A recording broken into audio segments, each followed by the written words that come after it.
I'm standing here at Machon Lev, Jerusalem College of Technology. And while our students are getting a lab presentation and discussing the Jewish laws, the ethics, the morals, and the science of self-driving cars, I wanted to share with you a quick message from this week's Torah portion, Parashat Nitzavim. We always read Parashat Nitzavim before Rosh Hashanah. Here we are just a week away from ushering in what I hope will be a successful, beautiful new year for all of us at JLA. And wondering why they specifically wanted us to read Parashat Nitzavim before we bring in the new year, it seems really obvious from the very first two sentences. The Torah begins by telling us, Atem nitzavim hayom kulchem lifnei Hashem Elokechem. You are all standing today before God.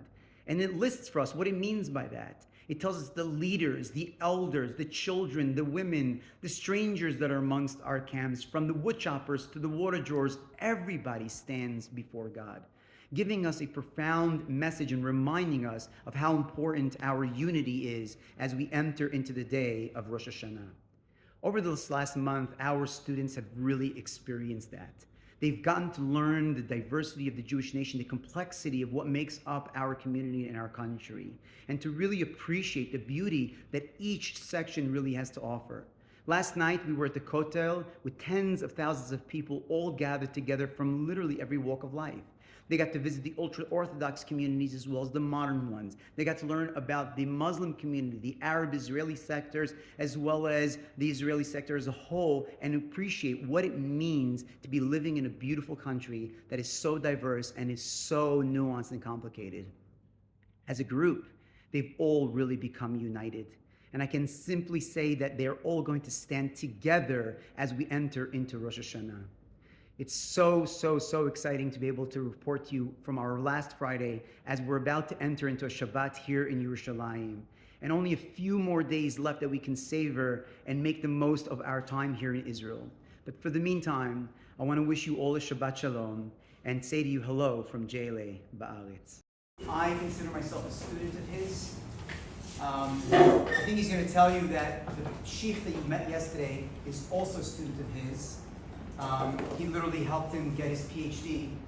He was a professor at Bar-Ilan University. He lectures around the world on issues in the Middle East. The plethora of knowledge and experience on the ground, as well academically, that Dr. Mordechai Kedar has, it's really an honor and a pleasure to have him with us for the next 6 classes of Morning Joe. What should be the interaction between my science and my Torah? What do you think? Do they fit together? Do they ignore each other? There are people who say, you know what, I've got 2 boxes. I've got a box called science, I've got a box called religion. No intersection, no connection between them. It could be true at the same time. So while it could have taken all this long and whatever, something needed to cause it to not stop. Something made it happen to stop. So they can exist.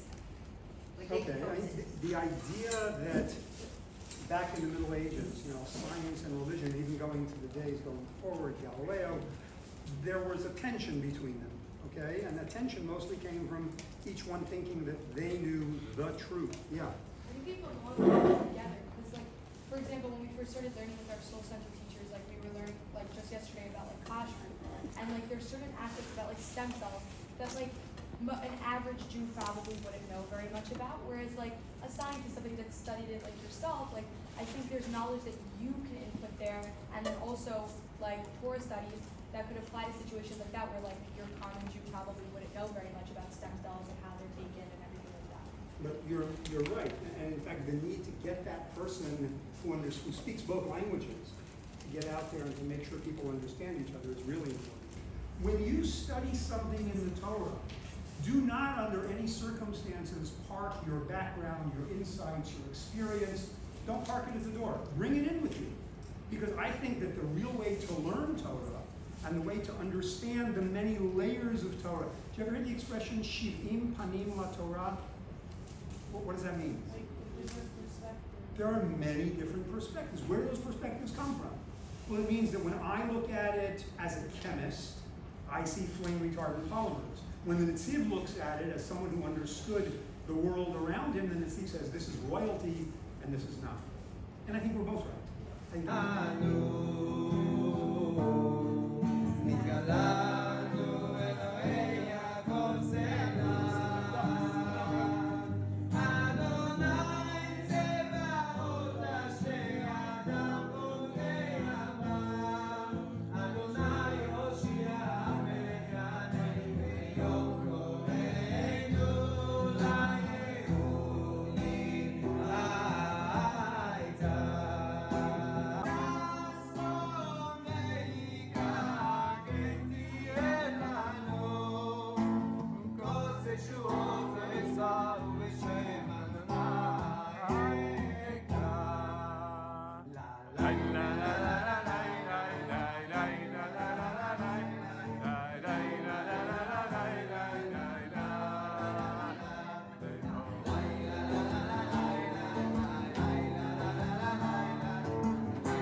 the time right before before the destruction of the Beit Hamikdash. This is what it's looked like. How do we know? The Beit Hamikdash Because the is still basic Mikdash is standing. still there. Ruins today. How Recorded in ruins. Recorded AI technology. from a man that we're going to talk a lot about tomorrow. His name was Flavius Josephus. Josephus. Sounds like a name. His name was Josephus. We're going to call him Josephus. Flavius Josephus? Yeah.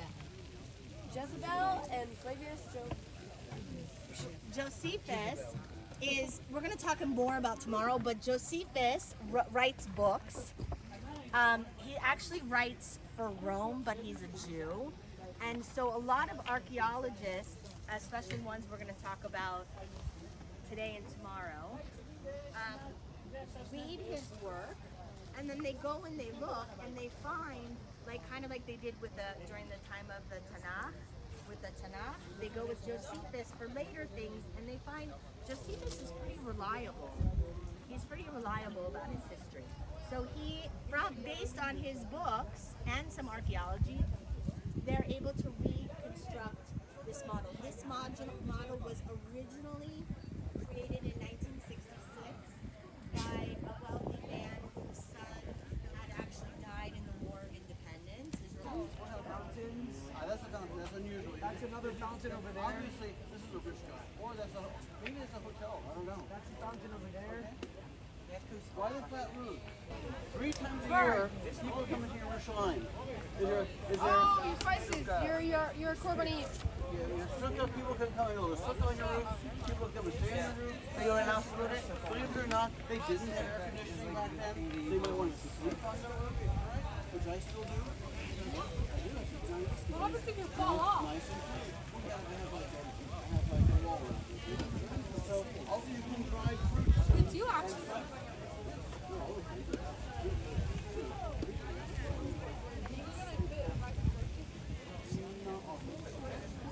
All right, guys, come over this way. You can see this gate over here? See the gate there? Okay. That gate, yeah, that's in the second wall. And that's the gate that's facing north. It's going to go to Damascus. What do you call that gate?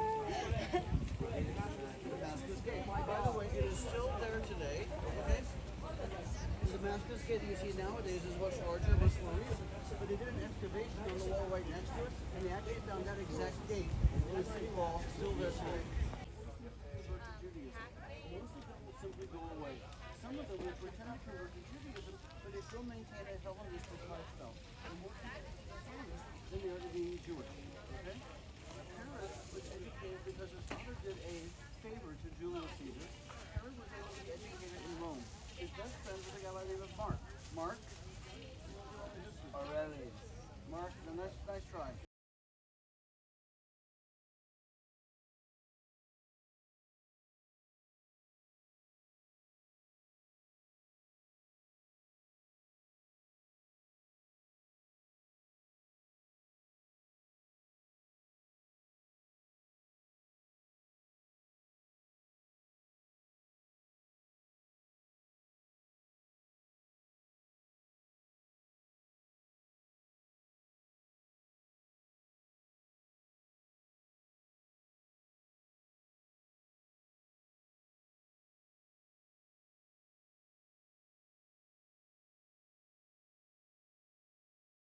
You know what, guys? Nice knowing you. We're going to go out into the desert and we're going to wait for the Mashiach. He didn't come, did he?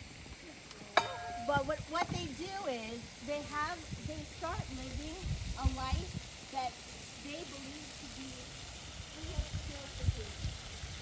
Like they are very, very strict with what they eat, with how they observe Shabbat, with even men and women, of laws of purity. They're very concerned with it. Where are we at? We're at a corner. We're right on that corner, like right here. Okay? Now, what's ground level on the other side of this wall is way up there. In fact, if you look right there, you see the ramp coming up?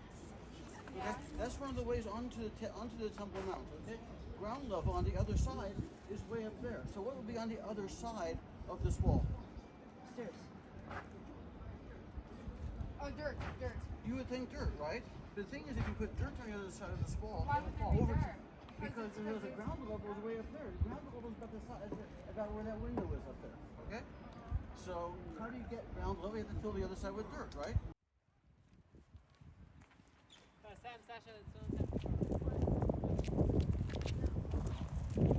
not working again. I don't have the time. I took a few.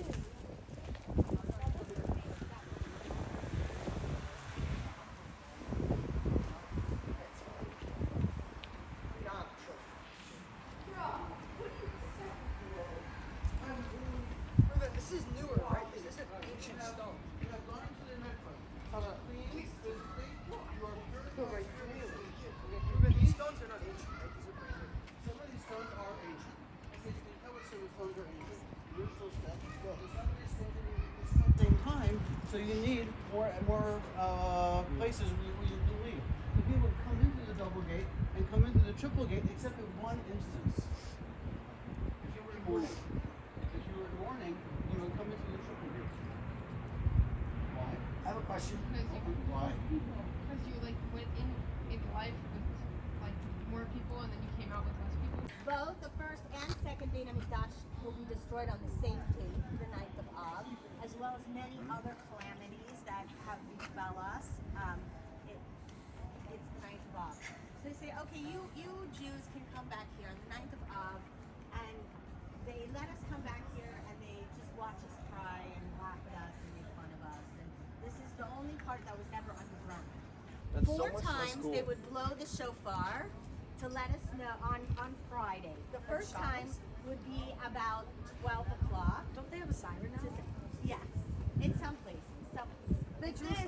It looked like that.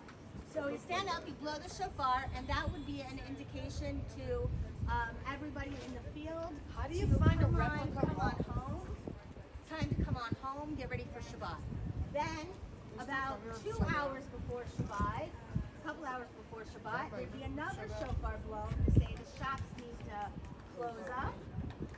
Then an hour before Shabbat, it would be blown again to tell families, hey, come on, you have an hour left, you gotta get ready for Shabbat.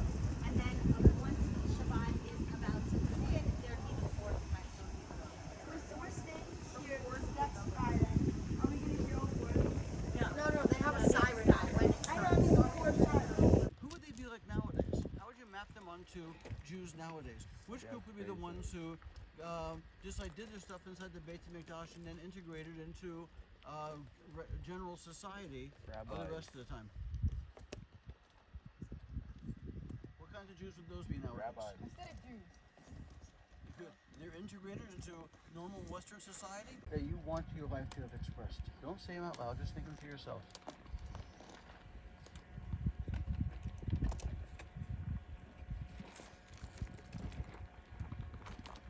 Okay, open your eyes up. How many times do you see those values expressed on Snapchat and TikTok and other places in what we usually are busying ourselves with on a day-to-day basis? How much of your time are you investing in making those aspects of your life a reality? I know, I did this one time and I was shocked with the results. Make a diary of yourself, just like for 2 days, and write down 15 minutes by 15 minutes what you did during those 2 days. And then decide whether those things you did, the 15 minutes by 15 minutes, were things that supported those 3 values that you want your life to stand for. That's a lot. 15 by 15 minutes. Yeah, I know it is. Well, some of the things you do longer than 15 minutes, right? Like you played soccer for an hour and a half. So there you just but yeah, that's why I said only do it for 2 days. Because you're right, it can take a while. But try to analyze your life and see how much of your life you're investing in those values that you really want your life to stand for. And how much of your life are you investing in things that distract you from the things you really want your life to stand for.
Don't forget the water bottle.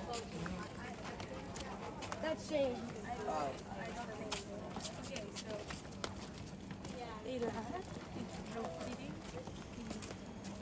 Hey, Todd, you missing Benji?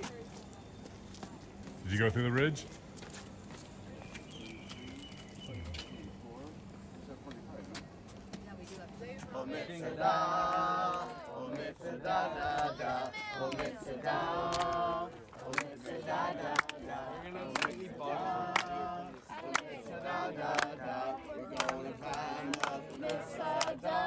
Second part. Oh, Mitzada. Oh, Mitzada. Oh, Mitzada. We're going to climb up Mitzada. Try the second part. Oh, Mitzada. He just said no. Put your flash down. Oh, Mitzada. Like 5 seconds Oh, Mitzada. We're going to climb up Mitzada. Everybody, let's go, Mitzada. Oh, Mitzada.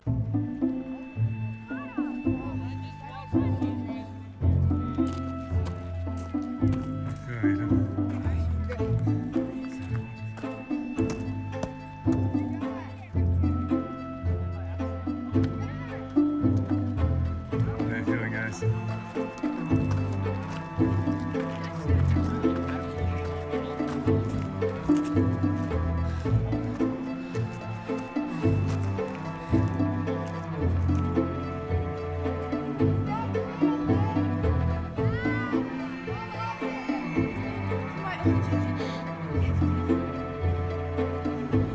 Do it, Sasha. Great.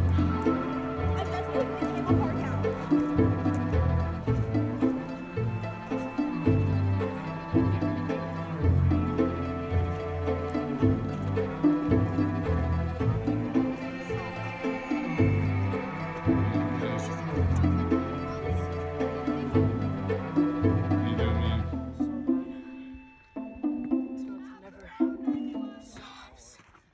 What happened to never give up? Gosh. Boy, boy, boy. You're doing great, Naomi. Pretend you can do this because he's filming. Ready? I'm gonna get like. Pretending I can actually hike. Look at Julia taking selfies. I'm filming. It's really pretty. That's what's keeping me up here.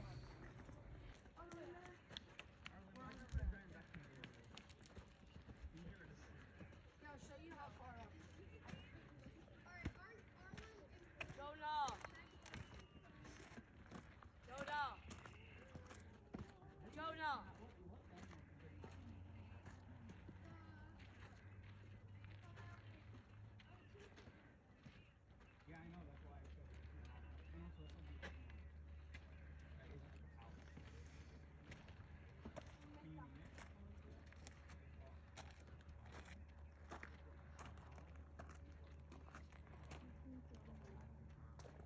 So all you guys can do is just make giant towers and buildings. What you guys even? What gift did you guys give to? Andre, you made it.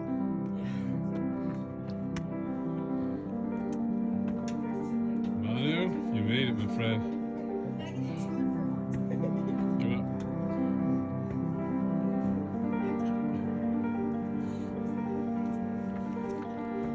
up. Julia, you made it. You made it. Well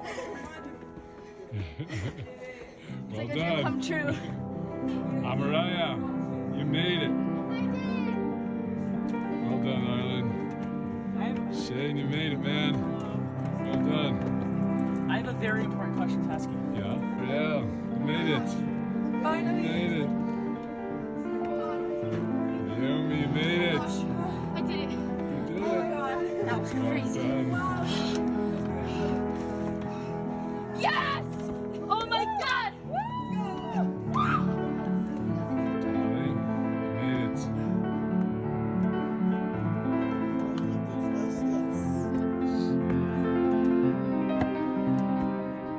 Guy, you made it.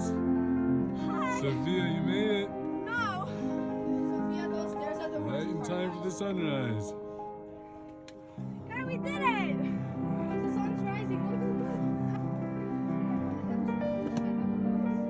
So you made it. That was torture. No, this was fun. Oh my God! Finally.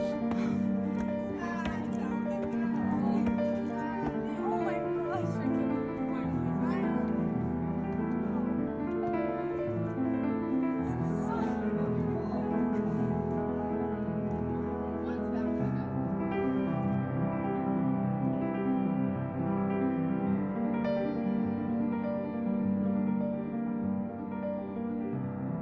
gosh, we did it.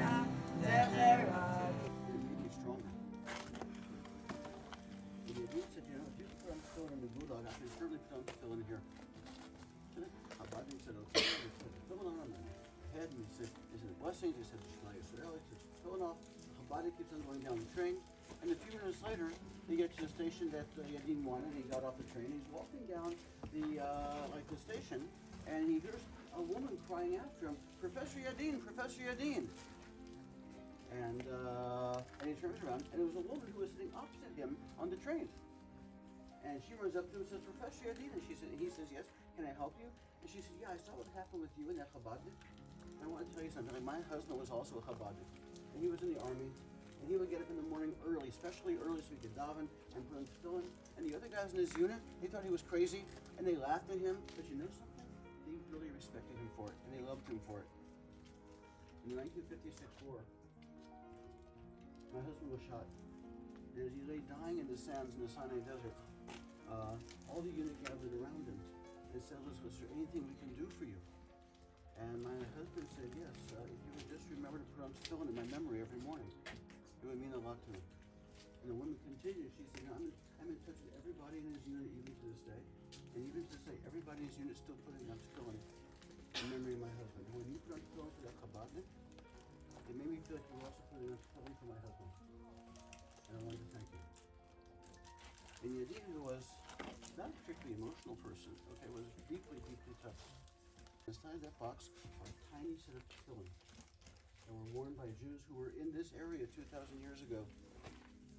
Is that the one that we saw in the museum? Yes. Okay.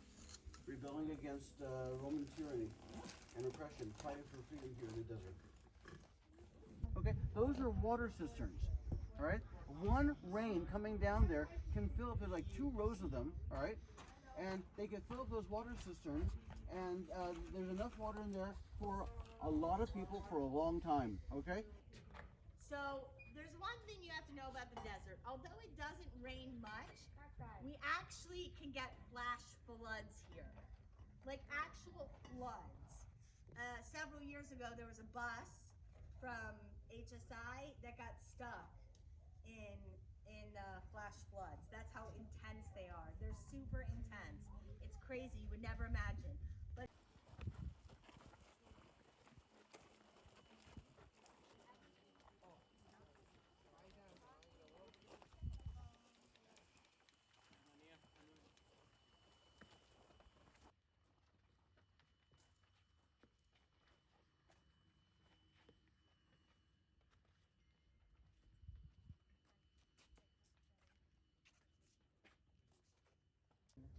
we will always remain fighting for our freedom and never be in a situation like this again.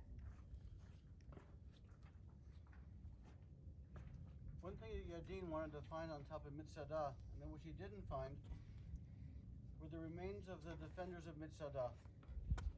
He did find 3 skeletons in the northern palace. But after the dig was over, in a cave which is beneath us, you can't see, it's under a shelf of rock, he found the skeletons of about 24 men, women, and children. And the only time that there were family groups on top of Mitzada that we know about was during the revolt against Rome.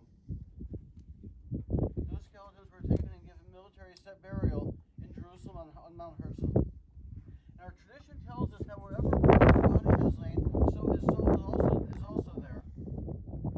And that if you come to this spot where those 24 defenders of Mitzada lay, and you chant the words Shenit Mitzada Lo Tipol, that Mitzada will not fall again, and you can actually hear the voices of the defenders of Mitzvah chant those words back to you. So we're going to try and do that. I'll say a word and you yell it out. But my friends, you have to yell really loud if you want to hear those voices. Together. Shani! Shani! My friends, you have to really want Really it. scream. Those people have been dead for 2,000 years. Scream all Together. of you with all your... Shani! Shani! That was so creepy. Mitzvah! Mitzvah! Lo! Lo! Tipol! Tipol!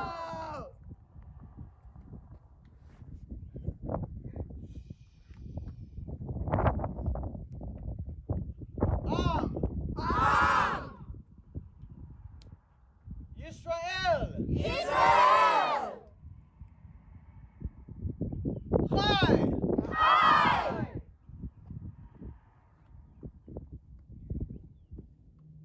Now your ears will tell you that the voices of 20 went out and the voices of 1,000 came back.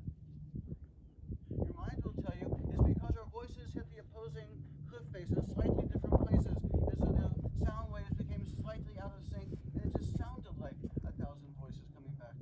But I want to tell you something that I know is true. That the voices that you heard coming back to you were indeed the voices of the defenders of Mitzvah. Think it.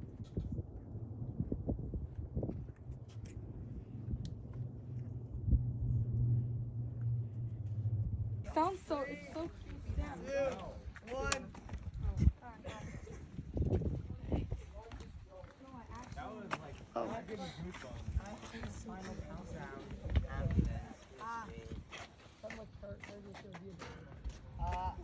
I don't like this mouse anymore. Can I get off? That's creepy. I thought we didn't believe in ghosts. Sasha, how are you?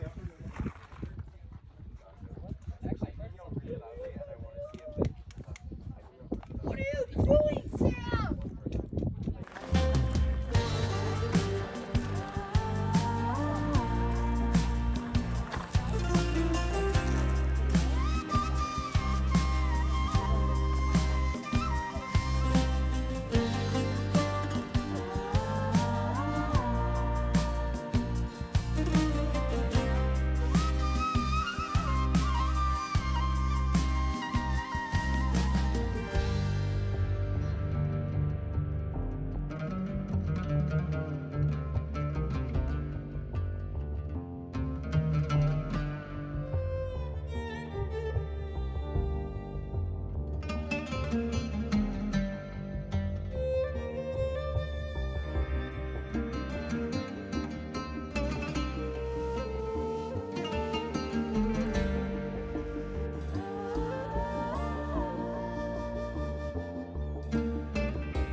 so really the Pharisees become the main leaders, and they go up to Yavna to create like this kind of continuation of rabbinic Judaism that we're gonna have. Like, how are we gonna live without the Beit HaMikdash? Is his style of warfare is gonna be like guerrilla warfare.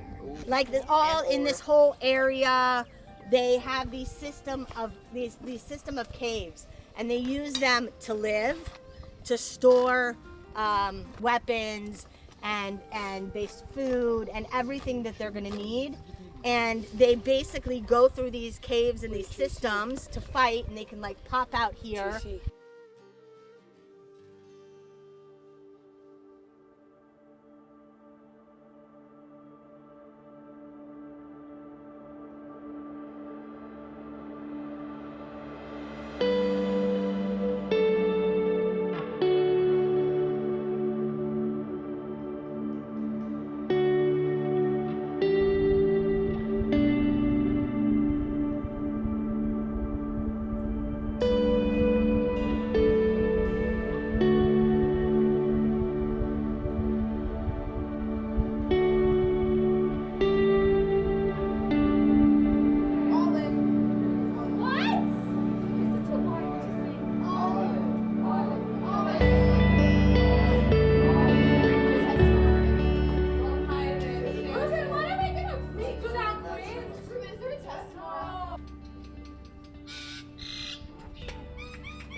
This is where the Bar Kokhba fighters, as well as their families, would hide out.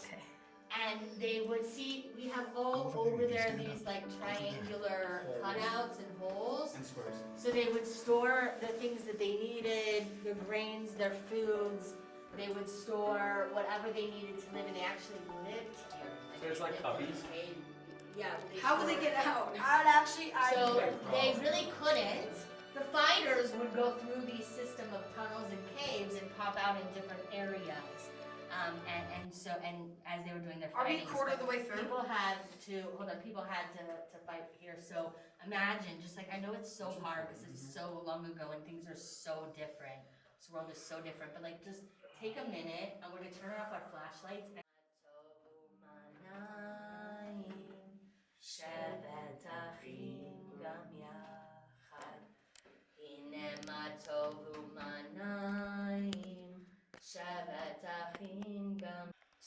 Honoring what happened before us and what they went through just to be Jewish.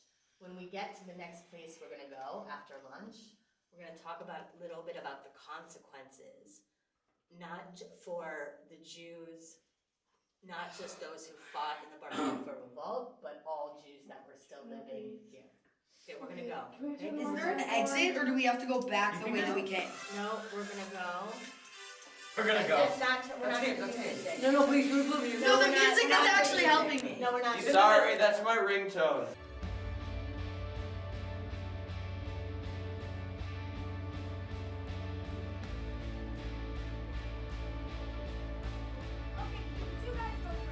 Here we are. Yes, Jonah.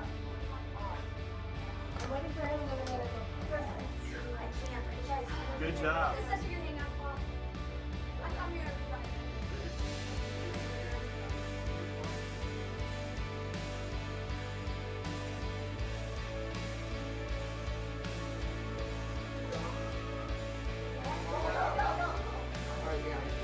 Tell me when you can see the next opening, Sophia. Okay, it's a little smaller here.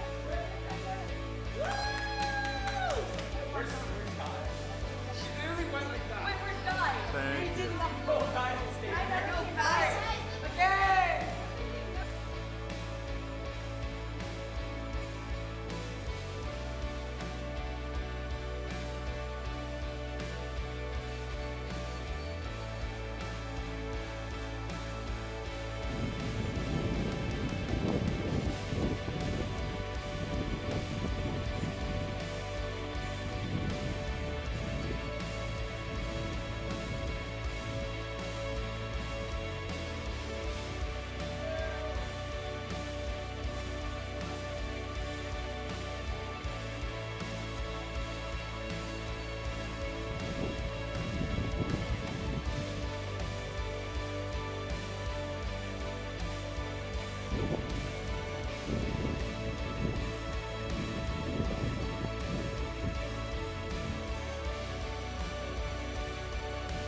So you can see that there's a coin that was put out by Vespasian, and what can you see on the coin? Somebody's standing up and somebody's behind a wall, and then there's another person sitting down behind the wall. Very good, except that's not a wall. Look at the top of it. What do you see? A tree. Palm There's tree. a palm tree. The palm tree is a symbol of Yehuda, all right? Who is standing on the left side of the tree? It looks like a Roman.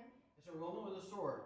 And who's on the right side of the tree? A Jew. At the end of the war, the emperor would send a message to the Senate. And it was always the same message. The message said, if you and your children are in health, it is well. I and the legions are in good health. Why doesn't he send that message to the Senate this time? Because they're not in good health. Because they're not in good health. Because they lost so many people in this war. It was such a difficult war for the Romans to overcome the Jews that the ceremonial message simply could not be sent in truth. After the Great Revolt, the cities were rebuilt. After this revolt, there was nobody to rebuild the cities. So it was that bad? It was that bad. During this time, as well as in the next couple hundred years when Christianity becomes the official religion of the Roman Empire, this is when our galut really starts. This is when our diaspora really starts. And then there's a group that decides they're going to stay and practice Judaism in hiding. Shimon Bar Yochai was one of these rabbis who decided to go into hiding. So he went with his son into a cave in Meron. Is that the one who went? Oh my god, I actually know who that is. Yeah? Wait, is that the guy who went into a cave and he like studied so much that when he went out, he was like furious with everyone and their like ways of acting. Oh my gosh, Yep. He goes into a cave with his son, and a carob tree grows in front of the cave, so he has protection and shade, and he stays in there until he comes out, and like Julia said, he was so angry with everything he was seeing. He was learning Torah for so long, and like when he got out, he wasn't really like used to like how the world was anymore and how the people acted. So like, he was like furious about their actions, and, like saying like, no, it shouldn't be like this. Like you should do this. How long was he in there for? 13 years. And so at the end, the story goes that he's so angry that like fire shoots out of his eyes. And Hashem is like, okay, buddy, you're not ready for the world yet. You need to go back in there for another year and learn how to get along with people, and then you can come back out. Love your neighbor as yourself, this kind of idea. And so that's really what the Torah is based on. And so maybe he went back in there and was studying that aspect. Learn from you, and you fought for it. Okay? It's not- At least you're showing how important it is. If you give up Yerushalayim, then all you're doing is showing that you're weak. Exactly. All right. And it's also but here's a question. Is it worth having thousands of people killed just for pride? Yeah, hundreds okay, of thousands. but that's you have to also like prepare yourself in a way. Like you have to really think about the outcomes and like I don't know. When we revolted against the Romans, we knew that our chances of winning were small. Yeah. Okay? But we did it anyway. Right or wrong, good or bad. Can you I just mean, answer this question? It's a sign of strength. There's you no know, like if evidence you it's a just sign if of you strength. back down without even trying to fight, like yeah, there's people that are gonna die, but if you're already fighting and you want to fight, then you don't care if you die. You're fighting for like your Shalim. You know, like if you're participating in the fight, that means like you really care and you want to win. And like so like yes, of course you're gonna lose some people, but then like you know if you also push through and you win the fight, then look how much you accomplish. What I hear you saying is that there are some things you just can't give up on. Yeah. Even if, as Arlen said, you're talking about the loss of thousands, tens of thousands, hundreds of thousands of soldiers, of citizens, okay? It's still, sometimes you just can't. Well, I mean, yeah, you're gonna lose a lot of people, but then also if you just give it up without even like showing like that, like without even like a fight, you're just showing complete sign of weakness, and then everybody's gonna think like, oh, they're weak. Like, look, like they gave up your slime just from a threat, like a verbal threat, and then what happens? Like, what if other people start to come and like, you know? So do you have your hand up? Easy, your hand up. So this question's been sitting on my mind for a long time. How did the people destroy the Beit HaMikdashes? Like, they didn't have bombs. Did they use hammers? Hold on, you the same strength that was used to build it was the same strength that was used to destroy it. Cranes? People and I mean, you have animals. ladders, It's like ETOs. Like imagine that this is like a wall of the Beit HaMikdash. What am I gonna do? Catapult it. It's I very- mean, Ethan. Ethan. You're a kid. Catapults. Oh yeah. It's very easy. Okay, but do you think if Ethan? Ruben punched the wall, it would make a This difference? is actually very easy. No, but catapults. This is, what I said. if you take out the middle row on top, everything else will fall in. Okay? So you build a scaffolding, okay? And then you put underneath it a screw, and you do the screw, and the screw pushes up and takes out the keystone, and You everything take out the falls down. structural integrity. I did it. It's much easier to destroy something than to build something. Yeah, because it takes a second to destroy it. It takes like it could take years to Years build and years it. and years to build it. And you remember it? You told it to us. If you remember the story, and you remember it, that's much more important than you hearing it from me. All right? Because that kind of hope that will be restored to Jerusalem is the kind of hope that will keep Jews connected to Judaism over the thousands of years of exile, over the hundreds of years of the Middle Ages where we're experiencing massacres and exiles and humiliations. And we still keep with us the hope that the day that the prophecy will come true, that just as Jerusalem was destroyed, so it will be rebuilt. So that we'll one day return there. And I know I told you this, is that we're fortunate enough to be in those generations where in fact we have returned to our land, we have returned to Jerusalem. And maybe that's what, when you're saying, like, the proof of us being here is the proof that this is a good decision. Yeah.